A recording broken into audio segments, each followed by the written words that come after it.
السلام عليكم ورحمة الله وبركاته. مساء الفل، مساء الهنا، مساء السعادة على قلوبكم.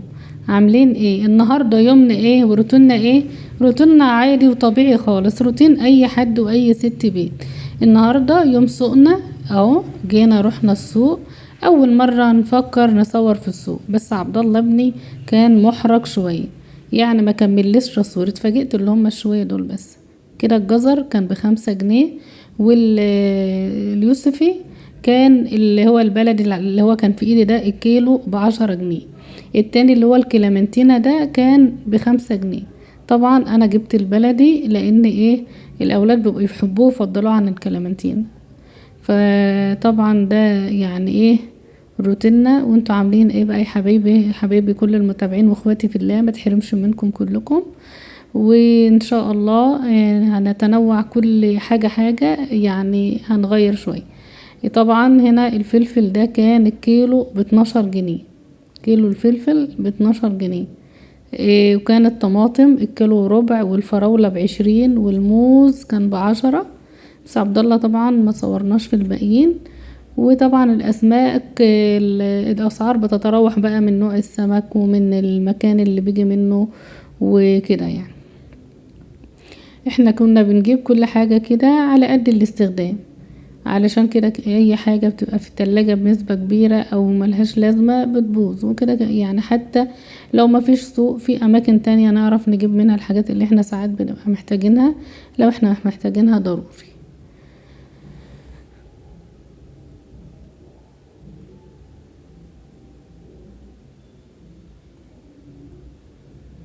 هنا بقى طبعا روحنا انا وبودي لقينا نور مفاجئان.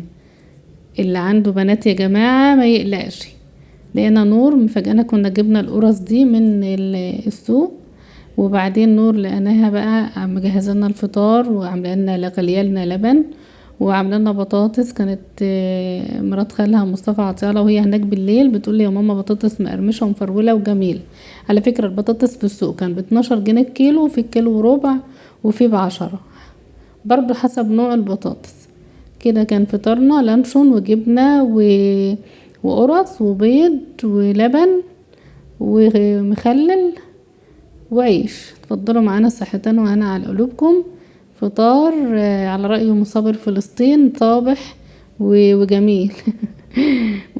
هنا بقى هنيجي بعد كده، حبيت اعمل لكم وصفة على على القناة. وصفة ايه؟ المخمرية. المخمرية دي انا بستخدمها بقالي كام سنة، بصراحة جميلة جدا، ولو جربتوها بصراحة هتحبها جدا.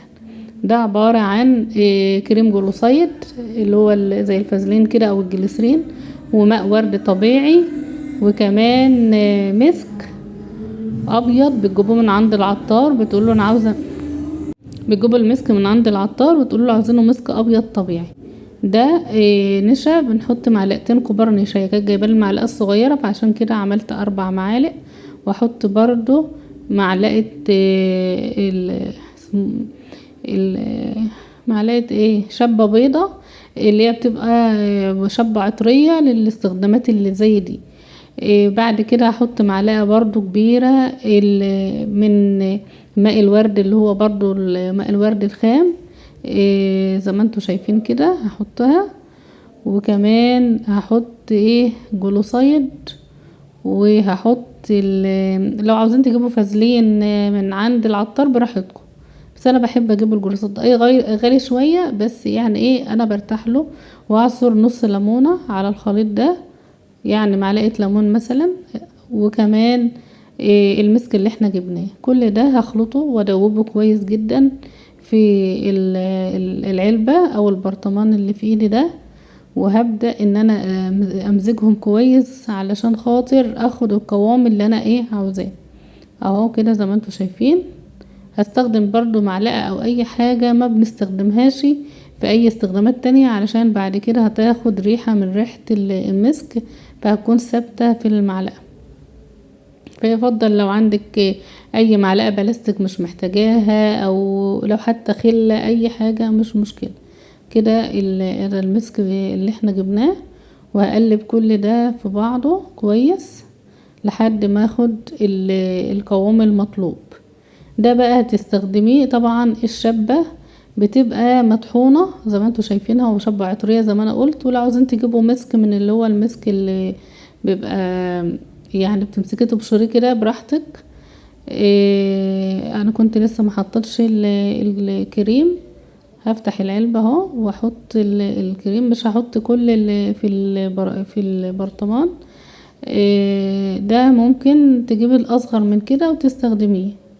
بس انا اعتبر هاخد معلقة كبيرة او معلقتين كده من الكريم يعني، وهدوبهم، والباقي ده هعينه مرة تانية يعني، او استخدمه بقى مثلا تشققات بقى، او اي حاجة، او تدهني بايديكي بعد مثلا ما تكوني بتغسلي الصحون بصابون، بتكون بينشف الايد شوية او البشرة، عشان الجو يعني من الرطوبة وكده الوش بيبقى ساعات يحصل فيه خشونة او كده، تدهني كويس.